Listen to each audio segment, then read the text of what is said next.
Hello students, I Ankita Tandon welcoming you all to my YouTube channel Easy Peasy Commerce. Students, मैं आप सभी के लिए cost accounting की रिवीजन सीरीज़ लेकर आई हूँ जिसमें हम one by one her unit को कवर करने वाले हैं और जहाँ से उन टॉपिक्स को भी कवर करने वाले हैं जहाँ से क्वेश्चंस अक्सर पूछे जाते हैं। तो स्टूडेंट्स, ये जो सब्जेक्ट है ना कॉस्ट अकाउंटिंग का, वो काफ़ी न्यू है आप लोगों के लिए, जिसके बारे में प्रायर नॉलेज नहीं है आप लोगों को। तो ये सब्जेक्ट के लिए आपको ज़्यादा मेहनत करनी पड़ेगी। इसके लिए हम यूनिट वाइज अपने सिलेबस को कंप्लीट करेंगे। जहाँ से भी क्वेश्चंस पूछे जाते हैं या पूछे गए हैं उन सभी को भी डिस्कस करेंगे और आंसर राइटिंग कैसे करना है इस सबको भी समझेंगे। सो स्टूडेंट्स, जो कॉस्ट अकाउंटिंग सब्जेक्ट है, बेसिकली सबसे पहले हम क्या देखेंगे, इसका सिलेबस देखते हैं। इस सब्जेक्ट में आप सिलेबस से अगर गो थ्रू कर चुके होंगे तो आपको पता होगा कि टोटल कितनी यूनिट्स हैं, 6 यूनिट्स हैं जो हमें कवर करनी है। इस वीडियो में हम यूनिट 1 कवर करेंगे क्योंकि ये सीरीज़ का पार्ट 1 है। अब बात करते हैं सबसे पहले यूनिट की। तो यूनिट 1 में बेसिकली इंट्रोडक्टरी यूनिट है ये आपकी, जिसमें आप लोग कॉस्ट अकाउंटिंग के सब्जेक्ट से इंट्रोड्यूस होंगे, समझेंगे कि कॉस्ट अकाउंटिंग क्या है या कॉस्ट अकाउंटिंग की advantages, importance, limitations, features, characteristics, इन सबको पढ़ने वाले हैं। साथ में ही हम पढ़ेंगे difference between cost accounting and financial accounting, और उसके साथ हम पढ़ेंगे कॉस्ट अकाउंटिंग और स्टैंडर्ड कॉस्टिंग का रिलेशन। साथ में हमें ये भी कवर करना है कि बिज़नेस एथिक्स और कॉस्ट कंट्रोल में क्या रिलेशनशिप है, या फिर principle of best utilisation of resources ancient time में कैसे फॉलो किया जाता था। तो ये तो रहा आप सभी का सिलेबस यूनिट 1 का। आगे बढ़ते हैं। सो कॉस्ट अकाउंटिंग, सबसे पहले जब आप इस टर्म को डिफ़ाइन करेंगे तो डिफ़ाइन करने के साथ आपको इस टर्म को पहले बाइफरकेट कर देना है 2 पार्ट्स में, राइट? कितने पार्ट्स में? 2 पार्ट्स में, जहाँ पे हम 2 वर्ड्स का कॉम्बिनेशन है ये टर्म। पहला है कॉस्ट और दूसरा है अकाउंटिंग। सबसे पहले आप ये समझाएंगे कि कॉस्ट से आप क्या समझते हैं। सो स्टूडेंट्स, कॉस्ट क्या है? कॉस्ट मतलब एक्सपेंडिचर या जो खर्चा आप कर रहे हैं गुड को प्रोड्यूस करने में। इसके अंदर हम हर तरीके की कॉस्ट की बात करते हैं, वेदर डायरेक्ट और इनडायरेक्ट, वेदर वेरिएबल और फिक्स्ड। बात करते हैं अकाउंटिंग की। सो आपको इस कॉस्ट टर्म को अकाउंटिंग से रिलेट करके समझाना है कि अकाउंटिंग क्या होती थी। Basically recording, classifying, summarising and analysing and communicating of information to the investors. But हमें कॉस्ट रिलेटेड इन्फॉर्मेशन को अभी समराइज़ करना है, रिकॉर्ड करना है एंड एनालाइज करना है, और इसको प्रोवाइड करना है टू द इन्वेस्टर्स नहीं बल्कि internal users. So cost accounting आप पढ़ भी सकते हैं, इसमें लिखा हुआ है कि cost accounting refers to the computation of company's overall expenditure. इसका मतलब कॉस्ट अकाउंटिंग क्या है? कॉस्ट अकाउंटिंग एक टेक्निक है या एक ब्रांच है अकाउंटिंग की जहाँ पर कंपनी की ओवरऑल एक्सपेंडिचर को कंप्यूट किया जाता है। क्या किया जाता है? कंपनी की ओवरऑल एक्सपेंडिचर को कंप्यूट। ओवरऑल का मतलब है टोटल कॉस्ट को कंप्यूट किया जाता है। हर तरीके की कॉस्ट को कंसिडर किया जाएगा, वेदर फिक्स्ड और वेरिएबल, क्योंकि आगे इसमें लिखा भी हुआ है this procedure includes an assessment of a companies variable and fixed cost involve in each step of production. Her step में जो भी कॉस्ट लग रही है उसे कंप्यूट किया जाएगा, काउंट किया जाएगा और टोटल कॉस्ट उसके बाद ही निकाली जाएगी। अगली डिफाइन पढ़ते हैं, उसमें लिखा हुआ है कि कॉस्ट अकाउंटिंग क्या है? Is the classifying, recording and appropriate allocation of expenditure. क्या students? Allocation of expenditure. So allocation मतलब क्या होता है? आप जब ओवरहेड्स का टॉपिक पढ़ेंगे, दैट इज़ बेसिकली आपकी यूनिट 3 जो है ना, उसमें आप ओवरहेड्स पढ़ने वाले हैं। अभी समझेंगे ओवरहेड्स क्या होता है, बट पहले मैं आपको ये बता रही हूँ कि ओवरहेड के टॉपिक में आप 3 टर्म्स को गो थ्रू करने वाले हैं। एक है एलोकेशन, एक है एब्जॉर्प्शन और एक है अपॉर्शनमेंट। सो स्टूडेंट्स, ये जो टर्म है ये तीनों ही आपस में जुड़े हैं बट तीनों का ही अलग अलग मीनिंग है। उसी तरीके से जब हम बात करते हैं एलोकेशन की, तो एलोकेशन ऑफ एक्सपेंडिचर का मतलब है कि खर्चे को चार्ज करना, पर्टिकुलर खर्चे को पर्टिकुलर डिपार्टमेंट या फिर एसोसिएटेड डिपार्टमेंट से चार्ज करना। जैसे कि जो खर्चा परचेज डिपार्टमेंट का है या जो खर्चा प्रोडक्शन डिपार्टमेंट का है, उसको उसी डिपार्टमेंट से चार्ज करना। अगर हम बात करें रॉ मटेरियल को परचेज़ करना, किसका है खर्चा, ये परचेज डिपार्टमेंट का। हम बात करते हैं सेलिंग और डिस्ट्रीब्यूशन रिलेटेड एक्सपेंस कौन से डिपार्टमेंट से चार्ज किए जाएंगे, सेल्स डिपार्टमेंट से। तो इसे कहते हैं हम एलोकेशन ऑफ एक्सपेंडिचर। और किया क्यों जाता है, ताकि करेक्ट कॉस्ट डिटरमाइन हो सके, डिपार्टमेंट वाइज भी और प्रोडक्ट वाइज भी। उसके बाद हम बात करते हैं आगे है जब आप मीनिंग समझाएंगे स्टूडेंट्स की कॉस्ट का क्या मीनिंग होता है या कॉस्ट अकाउंटिंग का क्या मीनिंग है, तो आपको इन कंसेप्ट से भी गो थ्रू करवाना ज़रूरी है। कॉस्ट का मतलब क्या है, कॉस्ट मतलब जो खर्चा आप करते हैं, the expenditure you are incurring, the expenditure a manufacturer is incurring on the production of a particular product और अ सर्विस। कॉस्ट मतलब लागत मतलब वो खर्चा जो आप कर रहे हैं एक गुड को प्रोड्यूस करने में। अब बात करते हैं कॉस्टिंग की। सो कॉस्टिंग क्या है, कॉस्टिंग जब ING लग जाता है, पार्ट्स ऑफ स्पीच आपने पढ़े होंगे ना, पार्ट्स ऑफ स्पीच में जब किसी भी वर्ड के पीछे ING लग जाए तो वो क्या बनता है, वर्ब बन जाती है, एक्शन हो जाता है। सो कॉस्टिंग भी क्या है, एक प्रोसेस है जहाँ पर आप कॉस्ट को डिटरमाइन करते हो। तो आप ये बोल सकते हो costing refers to the process of ascertainment of cost, cost को निकालना ही कहलाता है कॉस्टिंग। अब बात करते हैं कॉस्ट अकाउंटिंग की, जो अभी हम पढ़कर आए हैं। कॉस्ट अकाउंटिंग क्या है, एक ब्रांच है अकाउंटिंग की जहाँ पे कॉस्ट को डिटरमाइन किया जाता है प्रॉपर रिकॉर्ड मेंटेन करके, प्रॉपर डेटा कलेक्ट करके, प्रॉपर एनालाइज करके डेटा को और इन्फॉर्मेशन को कम्युनिकेट करके टू द इंटरनल यूज़र्स। बात करते हैं कॉस्ट अकाउंटेंसी की। सो कॉस्ट अकाउंटिंग एक बहुत वाइडर टर्म है जिसके अंदर सारे कंसेप्ट इंक्लूड होते हैं, चाहे वो कॉस्ट हो, चाहे वो कॉस्टिंग हो या वो कॉस्ट अकाउंटिंग हो, इसके अंदर सब कुछ इंक्लूड है, राइट। ये तीनों ही चीज़ का कॉम्बिनेशन है, तीनों ही कंसेप्ट का कॉम्बिनेशन कहलाता है। Last but not the least the important term is cost control. Cost control क्या होता है स्टूडेंट्स, जब आप being a management student, you students should know the 5 functions of management. 5 functions कौन कौन से होते हैं, planning, organising, staffing, directing and controlling. So जो ये 5 फंक्शंस हैं मैनेजमेंट के, जिसमें लास्ट फंक्शन हुआ करता था कंट्रोलिंग फंक्शन, उसमें क्या किया जाता था, ये चेक किया जाता था कि जो हमने डिज़ायर्ड, हमारा जो एस्टिमेटेड आउटपुट है, क्या वो हमारे एक्चुअल आउटपुट से मैच हो रहा है कि नहीं। जो हमने सोचा था कि अगर हम 5000 यूनिट्स बनाएंगे तो क्या वो बन पाए हैं कि नहीं। सो स्टूडेंट्स, जहाँ पे हम कंपैरिजन करते हैं ना एक्चुअल डेटा का और एस्टिमेटेड डेटा का, उसी को बोलते हैं कंट्रोलिंग करना। और जो डेविएशंस आए हैं या जो डिफरेंसेस आए हैं दोनों डेटा में, वो क्यों आए हैं और उनको करेक्ट करने के लिए एक्शंस जो लिए जाते हैं वो कंट्रोलिंग फंक्शन में काउंट होते हैं। सो कॉस्ट कंट्रोल में क्या करते हैं बेसिकली, सपोज़ एक मैन्युफैक्चरर ने सोचा था कि गुड एक पीस 10 रुपये का बन के तैयार हो जाएगा, लेकिन और वो फिर उसे 15 में मार्केट में सेल आउट कर देगा। तो वो क्या सोच के गया था कि उसका प्रॉफिट मार्जिन कितना रहेगा, 5 रुपये का।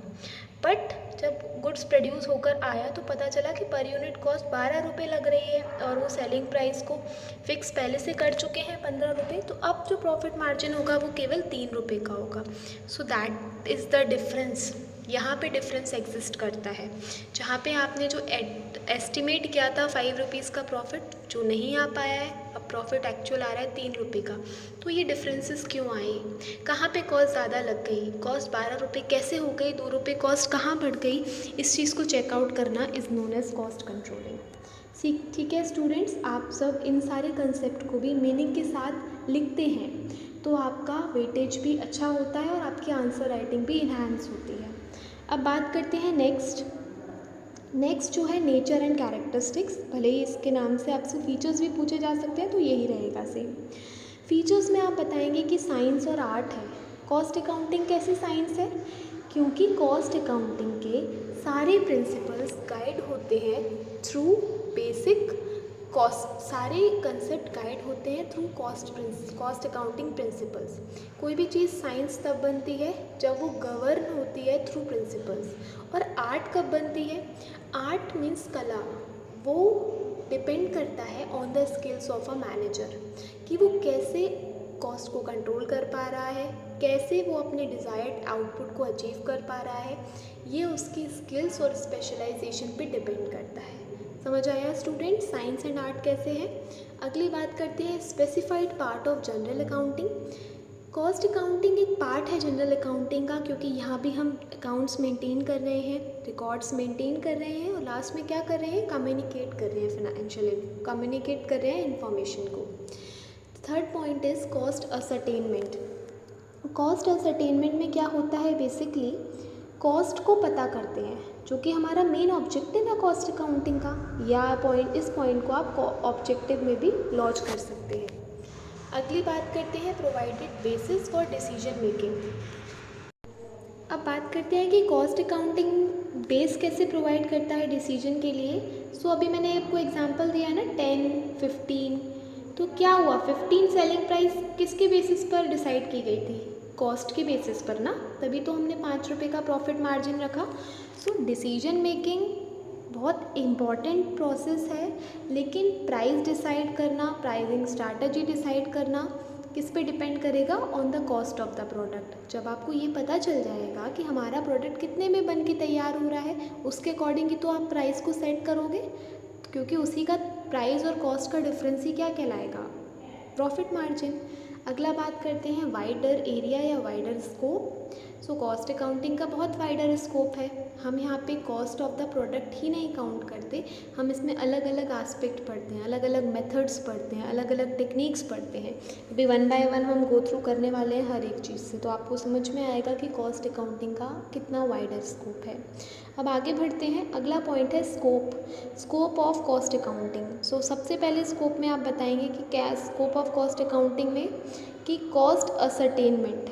पहला क्या स्कोप में आप काउंट करोगे कि कॉस्ट को असर्टेन करना, कॉस्ट को निकालना is the main scope of cost accounting, या cost ascertainment is cover under the scope of cost accounting.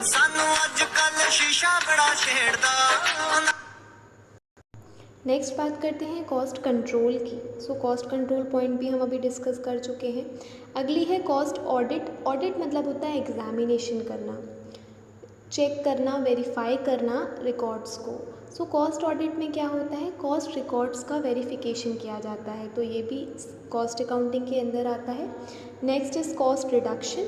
So cost reduction कैसे की जाए, कॉस्ट को रिड्यूस कैसे किया जाए, ये भी कवर होता है कॉस्ट अकाउंटिंग के स्कोप के अंदर ही। अब हम नेक्स्ट बात करते हैं एलिमेंट्स ऑफ कॉस्ट, जो बहुत इंपॉर्टेंट टॉपिक है स्टूडेंट्स, हो सकता है इससे भी क्वेश्चन आपके पेपर में आए। तो बेसिकली 3 टाइप के एलिमेंट्स होते हैं कॉस्ट के। एक होता है material, first is material, second is labour and third is expenses. So students material के अंदर भी 2 तरीके की बात करते हैं, डायरेक्ट मटेरियल और इनडायरेक्ट मटेरियल। लेबर में भी डायरेक्ट लेबर और इनडायरेक्ट लेबर। एक्सपेंसेस में भी direct expenses and indirect expenses. So students जब हम बात करते हैं मटेरियल की, जब हम कॉस्ट को निकालते हैं ना, तो हम बेसिकली इन 3 चीज़ों की कॉस्ट को निकालते हैं, मटेरियल की कॉस्ट, लेबर की कॉस्ट एंड एक्सपेंसेस की कॉस्ट। मटेरियल में भी 2 टाइप के बाइफर्केशन है या 2 क्लासिफिकेशन है basically, direct material and indirect material. अब बात करते हैं कि डायरेक्ट मटेरियल कौन सा मटेरियल होगा। डायरेक्ट मटेरियल में वो सभी मटेरियल्स आएंगे जो किसी भी प्रोडक्ट का मेजर पार्ट फॉर्म करते हैं। मेजर पार्ट फॉर्म करने का मतलब है कि वो जो प्रोडक्ट में क्लियरली विजिबल हो जाए। सपोज़ करके चलिए कि हमारा फर्नीचर का बिज़नेस है। किसका है? फर्नीचर बनाने का बिज़नेस है। तो फर्नीचर बनाने में एक फर्नीचर या टेबल तैयार है आपके सामने, तो उसमें डायरेक्ट मटेरियल क्या होगा? जो क्लियरली आपको दिख रहा होगा। क्या है वो?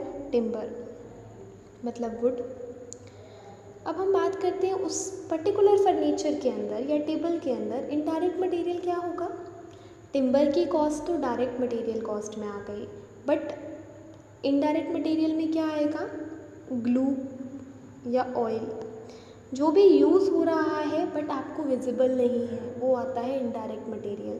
उस वुड में आपको वुड मतलब उस फर्नीचर में आपको वुड दिख रही है, सनमाइका दिख रही है, लेकिन वुड पर सनमाइका लगाने पे जो ग्लू यूज़ हुई है वो आपको नहीं दिख रही है ना, तो that cost will be considered as that glue cost is considered as indirect material cost। अब हम बात करते हैं लेबर की। सो लेबर में कौन है? जो भी उस गुड्स को प्रोड्यूस करने में इन्वॉल्व है, उनको दी जाने वाली वेजेस लेबर कॉस्ट में काउंट हो जाएगी। तो डायरेक्ट लेबर में तो कौन सा लेबर आ जाएगा? कारपेंटर, क्योंकि वो कौन है? उस गुड्स को बनाने में हेल्प कर रहा है, तो वो कारपेंटर को दी जाने वाली वेजेस डायरेक्ट लेबर में काउंट होगी। और बाकी सब जो एक्स्ट्रा लोग हैं कंपनी में काम कर रहे हैं, उसके एम्प्लॉयज़, मैनेजर, CEO, CFOs, ये कौन है? ये सारे इनडायरेक्ट लेबर में काउंट हो जाएंगे। अब बात करते हैं डायरेक्ट एक्सपेंसेस और इनडायरेक्ट एक्सपेंसेस की। सो स्टूडेंट, डायरेक्ट एक्सपेंसेस में हम वो सभी खर्चे लेते हैं जो कि डायरेक्टली इन्वॉल्व होते हैं रॉ मटेरियल को फैक्ट्री तक लाने में, जैसे कि सामान उठा कर लाना, carriage inward, freight inward, purchase करना, ये सब।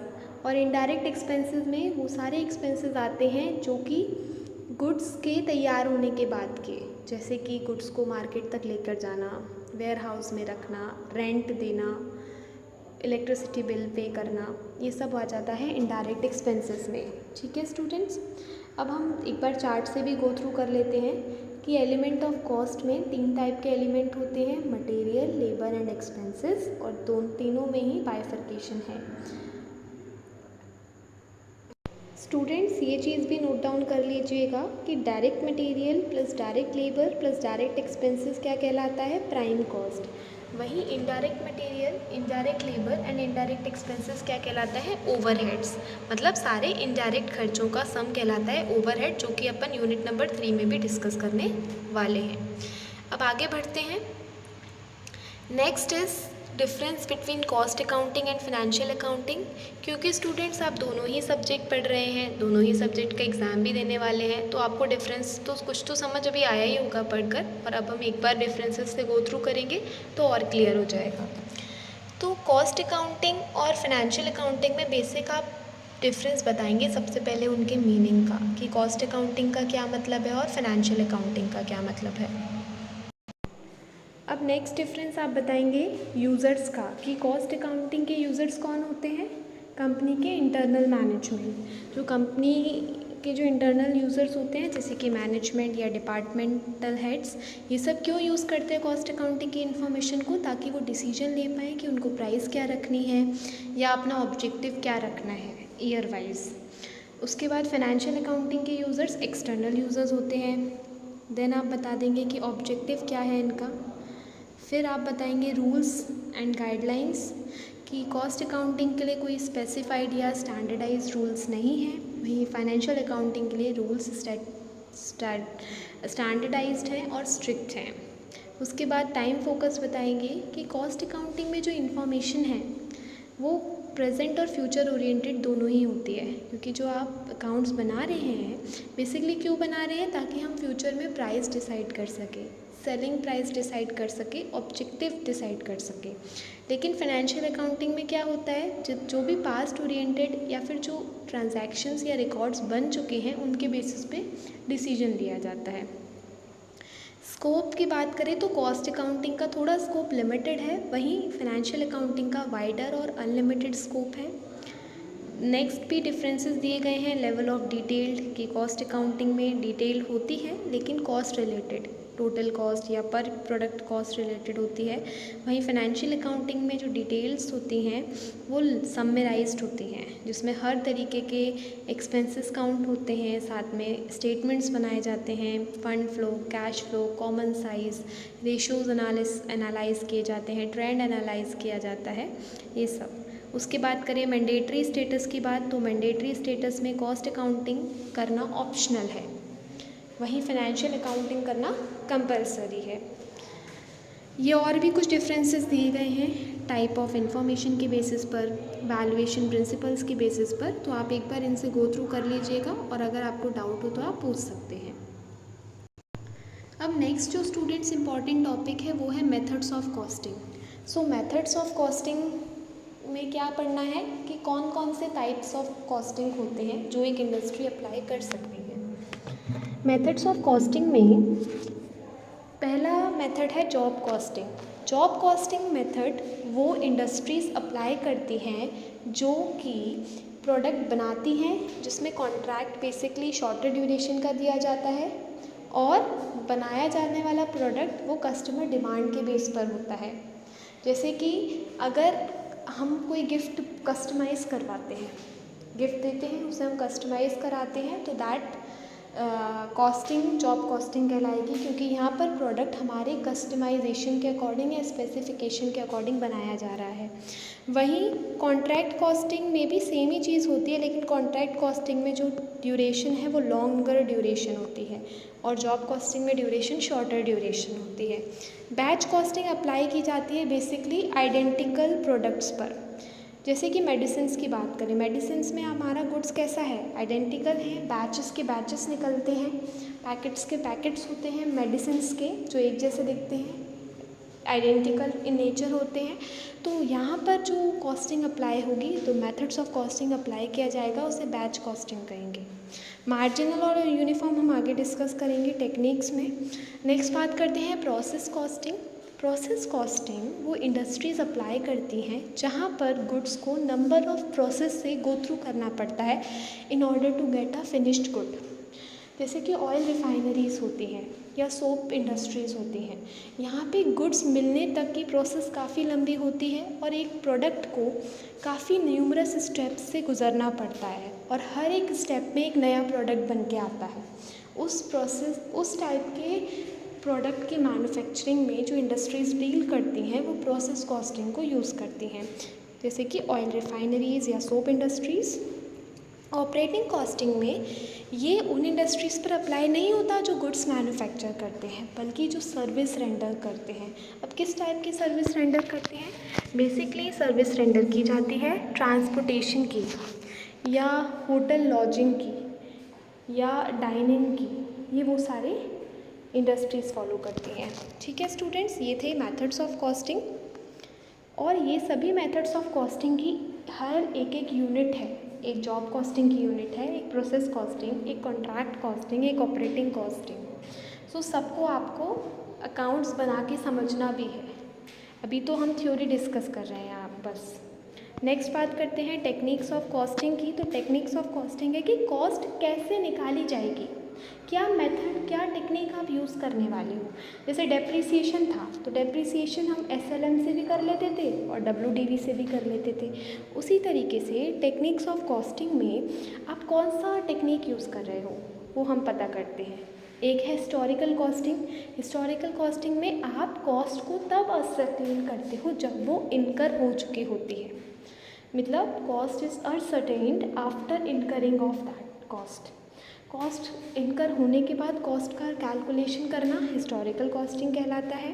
वहीं मार्जिनल कॉस्टिंग में हम बात करते हैं बेसिकली वेरिएबल गुड्स का बनाना। किसका बनाना, वेरिएबल गुड्स का, जहाँ पे गुड्स मैन्युफैक्चर किए जाते हैं और कॉस्ट निकाली जाती है हर एडिशनल यूनिट की।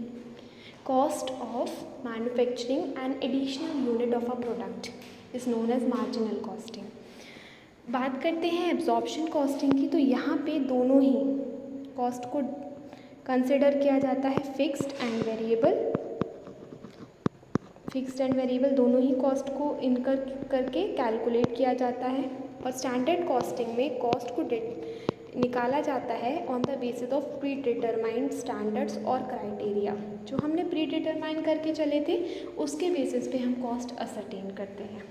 ठीक है स्टूडेंट्स, आई होप आपको मेथड्स और टेक्निक्स अच्छे से समझ में आए हैं। चलिए आगे बढ़ते हैं। अब स्टूडेंट्स आपके सिलेबस में एक लाइन लिखी गई है कि relationship between business ethics and cost control. तो यहाँ पे आप लोग बेसिकली क्या समझाएंगे।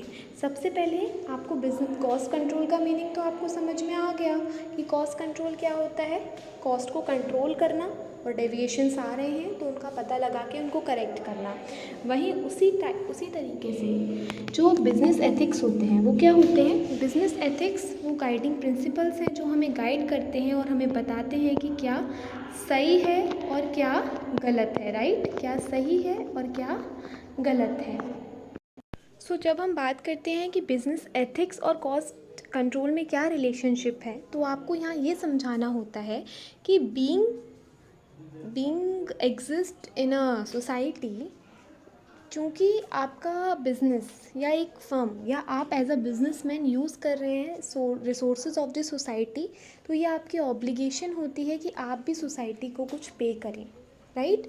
So being using this resources of the society, a businessman must liable or obliged to pay something towards the society as well. So जो आपने social responsibility का कंसेप्ट पहले पढ़ा होगा, आई थिंक आप बिज़नेस स्टडीज़ में पढ़ते थे कि सोशल रिस्पॉन्सिबिलिटी क्या होता है, कि एक बिज़नेस को रिस्पॉन्सिबिलिटी को निभाना होता है टूवर्ड्स एवरी एस्पेक्ट, कंज्यूमर के टूवर्ड्स भी, सप्लायर्स से भी, इन्वेस्टर्स से भी, गवर्नमेंट से भी। उसी तरीके से यहाँ पे आप एक बिज़नेसमैन को बिज़नेस एथिक्स और कॉस्ट कंट्रोल में बैलेंस बना के चलना है। उसको कॉस्ट को भी कंट्रोल करना है। उसको केवल ये नहीं सोचना कि हमें केवल सोसाइटी का वेलफेयर करना है, क्योंकि बिज़नेस अगर खुला है तो प्रॉफिट मोटिव के लिए खुला है, लेकिन profit motive is a shorter duration objective. वहीं अगर आपको ग्रोथ और सर्वाइवल अचीव करनी है तो आपको सोसाइटी के तरफ भी कुछ पे ऑफ करना पड़ेगा। एक अच्छा बिजनेसमैन उसी को बोला जाता है जो इन दोनों ही कंसेप्ट में बैलेंस बनाकर चले, कॉस्ट को भी कंट्रोल करके चले, लेकिन प्रॉपर यूटिलाइजेशन ऑफ रिसोर्सेज के साथ, और साथ में सोसाइटी को भी हार्म ना हो, ऐसा भी वो कुछ ना करे। जो भी प्रोडक्ट बनाया जाए वो कस्टमर के बिहाफ पर और कस्टमर के लिए बेनिफिट ही हो उसको। कस्टमर के लिए इंडिस्क्रिमिनेशन नहीं होना चाहिए। एक बिज़नेस एथिक्स और कॉस्ट कंट्रोल में रिलेशन, ये क्वेश्चन आने का चांस कम है, लेकिन अगर आया भी तो शॉर्ट क्वेश्चन में आएगा, और इसमें आपको थ्योरी वाइज समझाना पड़ेगा कुछ पॉइंट्स को लेकर कि एथिक्स क्या होते हैं, फिर आप सोशल रिस्पॉन्सिबिलिटी का कंसेप्ट समझा सकते हैं, कॉस्ट कंट्रोल को डीप में समझाइए, एग्जाम्पल से समझाइए और दोनों के बीच का रिलेशनशिप को एक्सप्लेन कीजिए। ठीक है स्टूडेंट्स, हमने पार्ट 1 में लगभग अपनी यूनिट 1 कंप्लीट कर ली है। आई होप आप सबको समझ में आई होगी। हमने जो पढ़ा कि कॉस्ट क्या है, कॉस्ट अकाउंटिंग क्या है, costing, cost control, cost audit, cost reduction, nature और स्कोप हमने कवर कर लिया है। अब उसके बाद हमने मेथड्स ऑफ कॉस्टिंग और टेक्निक्स ऑफ कॉस्टिंग भी कवर कर लिया है। देन उसके बाद हमने डिफरेंसेस कवर करे कॉस्ट और फाइनेंशियल अकाउंटिंग में, और लास्ट में हमने बिज़नेस एथिक्स और कॉस्ट कंट्रोल में रिलेशनशिप भी देखा। स्टूडेंट्स, अभी नेक्स्ट पार्ट में हम कवर करेंगे unit number 2। Stay tuned for part 2, जिसमें हम यूनिट नंबर 2 कंप्लीट करेंगे, जो कि मटेरियल कॉस्टिंग पर डिपेंड है, जहाँ पर हम मटेरियल कॉस्टिंग की बात करने वाले हैं। The one and the most important element of cost, that is material cost, कि कॉस्ट मटेरियल की कैसे निकाली जाती है, मटेरियल की कॉस्टिंग की कैसे जाती है, कौन कौन से मेथड्स होते हैं, ये सारे हम गो थ्रू करेंगे। Students, if you like this video, like, share and subscribe it. And students, आपको अभी भी कुछ डाउट हो इस पार्ट से रिलेटेड या इस यूनिट से रिलेटेड या इस सब्जेक्ट से रिलेटेड, तो आप कमेंट सेक्शन में पूछ सकते हैं। Okay students, thank you so much.